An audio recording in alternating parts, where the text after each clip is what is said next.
Hello everybody, welcome back to It's Current Year for another quick battle ladder replay. This one was actually taken from the recent best of 7 I had against Contende on Logic Stream, and it was probably my favourite battle of the best of 7. It was game 2.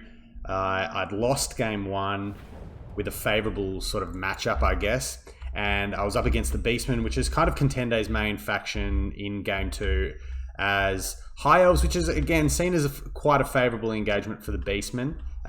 So I was on the ropes, so to speak. But we'll see how we go in this game. It was a real ripper and one that I really enjoyed. Probably my favourite game of the best of 7. So Contende is a very good Beastman player. As I said, he's taken part in faction wars as part of as the Beastman player. So he's rocking a fair few Ungor Spearman herds up the front, just the unshielded variant, and a few regular Ungor herd in the middle, 2 Ungor Raiders, a unit that I'm a big fan of, 2 Tuskor Chariots, very, very good units, just very cost effective and particularly good against Elves just because they don't tend to have a lot of cost-effective mass blockers, I guess, and their infantry can be quite fragile. We have a Bray Shaman of Wild on the chariot. He looks like he has just taken Traderkin, so probably just going to be spamming the Trader Kings out.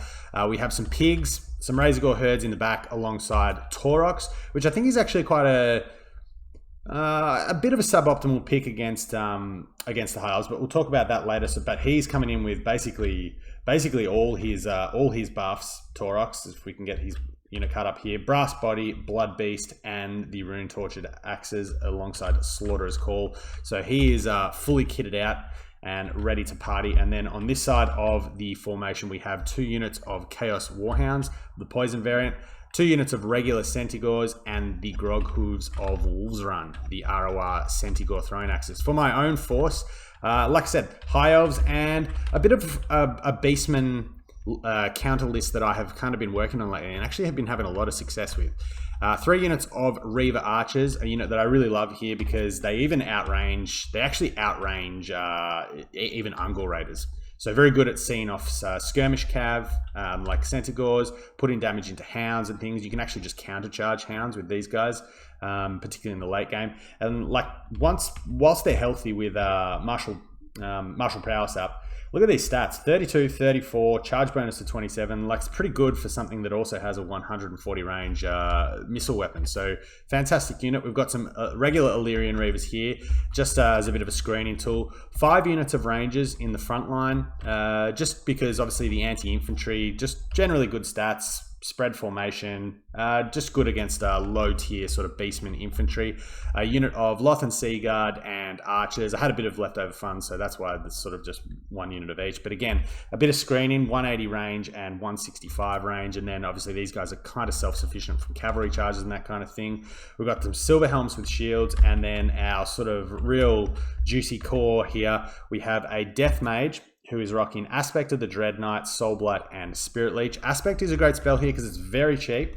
4 Winds of Magic for Fear and Terror, which can be pretty clutch against the Beastmen, obviously as a low morale faction, as well as obviously Spirit Leech, which speaks for itself, and Soulblight just to debuff sort of the hard hitters from the Beastmen and whatnot. And leading the force in all his glory alongside the Fireborn ROR Dragon Princes, we have Imric. And I really like him in this matchup. I think this is one of his genuinely good matchups. He's just rocking the Dragon Horn and the Lord of Dragons debuff. So he can come to grips with large targets like Taurox here, and obviously buff up his frontline fight with the Dragon Horn. I think that is the optimal way to play him. I think the Star Lance has some combinations with flaming attacks, particularly with the Fireborn, but I just think it's a little bit overpriced generally.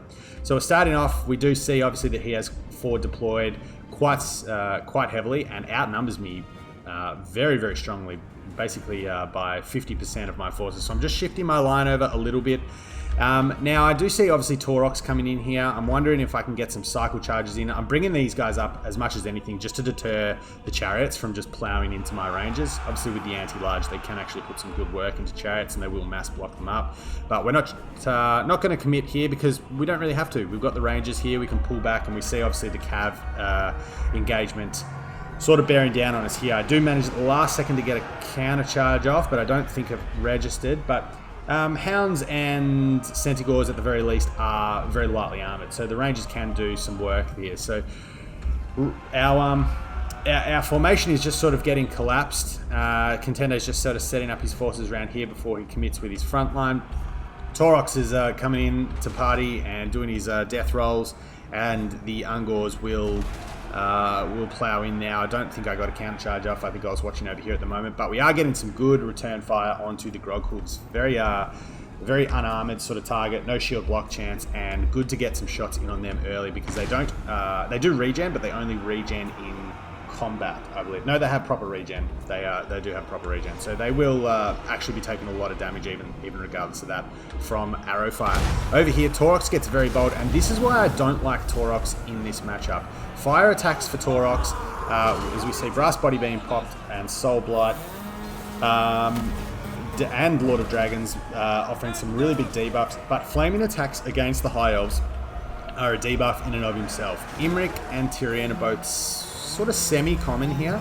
The Fireborn, I think, are a decent pick, and obviously both are rocking massive fire resistance. So the arrows are pouring in here. I don't know how much actually good damage I'm doing to Contende's forces with this, but we are putting a bit of a whooping onto Taurox. We're casting Aspect of the Dreadnought for Terror.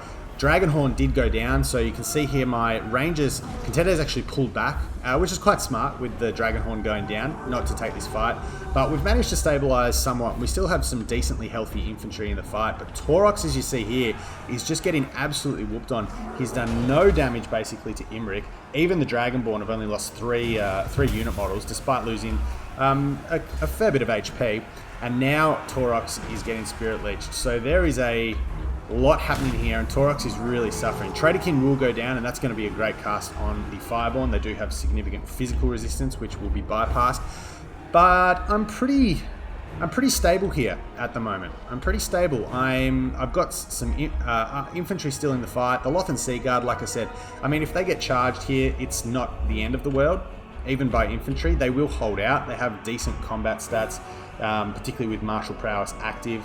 Not a great melee attack, but they will hold at least. And then we can usually we're sending in just the scraps of the cab out here, just to sort of occupy here whilst we deal with the threats on this side.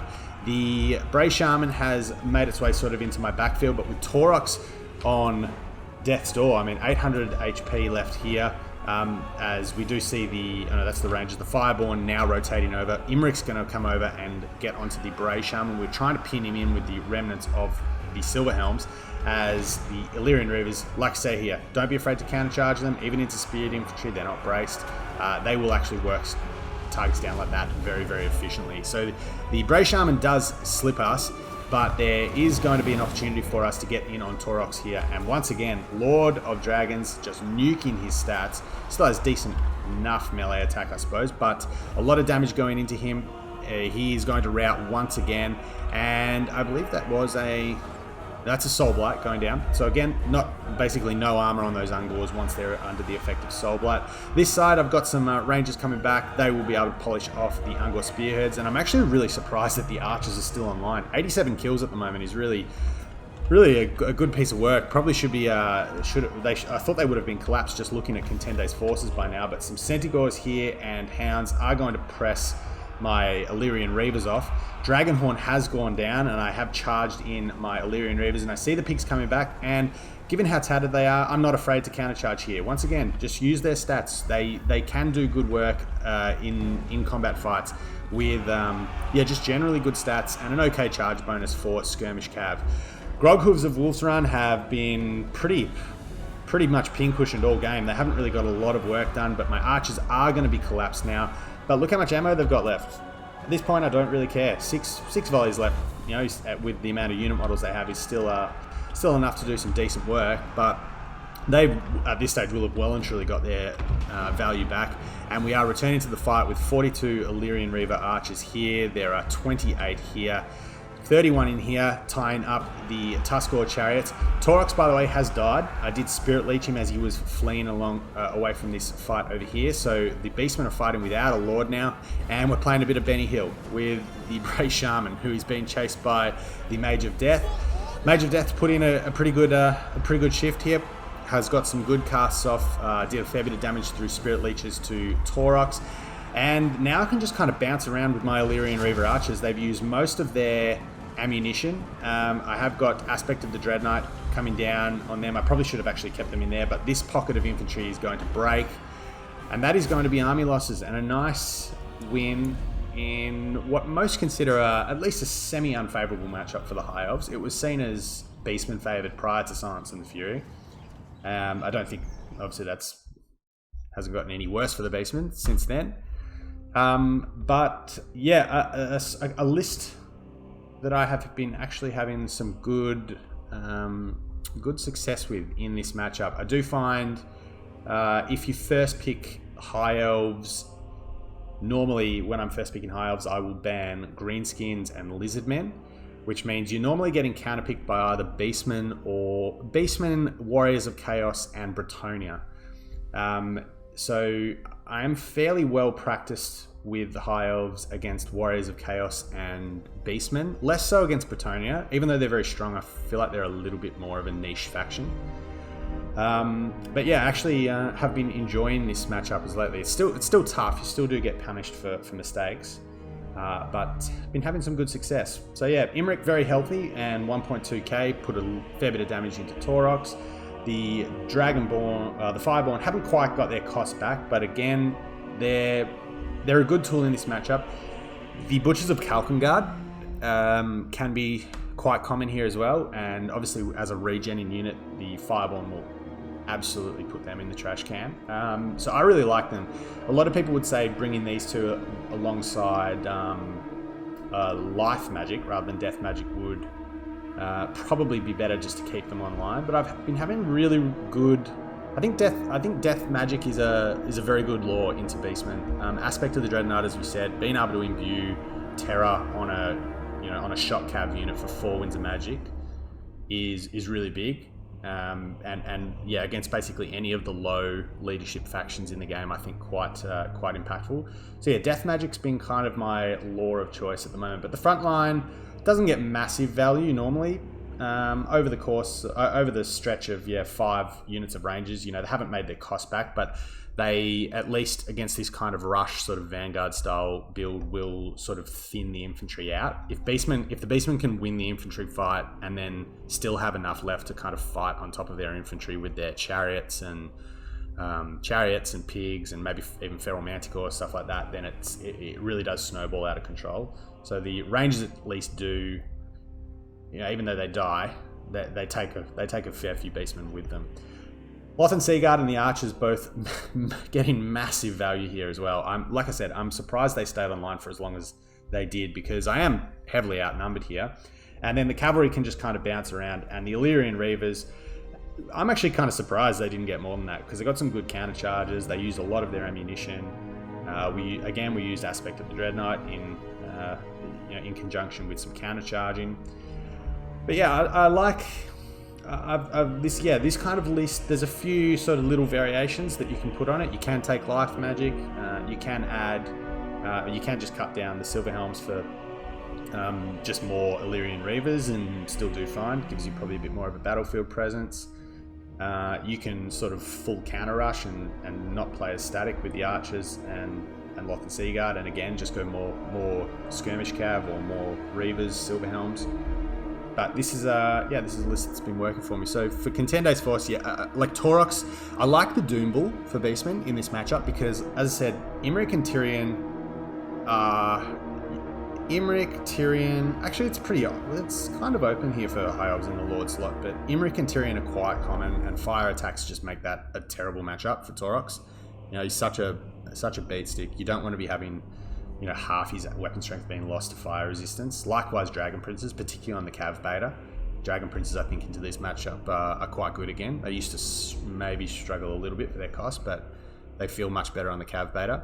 But yeah, full Vanguard rush. I mean, the Ungor Spears aren't there to kill anything. Likewise, the just regular Ungors, it's just a numbers game there. Ungor Raiders, still very cheap, so they can just plink away where they need to. And Centaurs and Chariots. Chariots, obviously, really rarely a bad pick given how cost effective they are, but there just wasn't anything really here for Contende that got really, really good value aside from maybe the Bray Shaman with its Traderkins, which is a very good spell against sort of the Elven factions particularly, but cavalry factions. So yeah, this was a good game, and thanks again to Contende for the best of 7. I had a really fun time. It was a really great series, and it was cast on Logic's channel. So go and check his channel out. Contende also does stream on Twitch, so I'll link both of their channels in the description. But yeah, fun battle. A matchup that I'm actually really liking. I'm playing a lot at the moment. There's been a lot of High Elves on the channel recently, so yeah, you guys seem to enjoy High Elf games too. So yeah, thanks for checking it out, and we'll be back with more soon. Take care.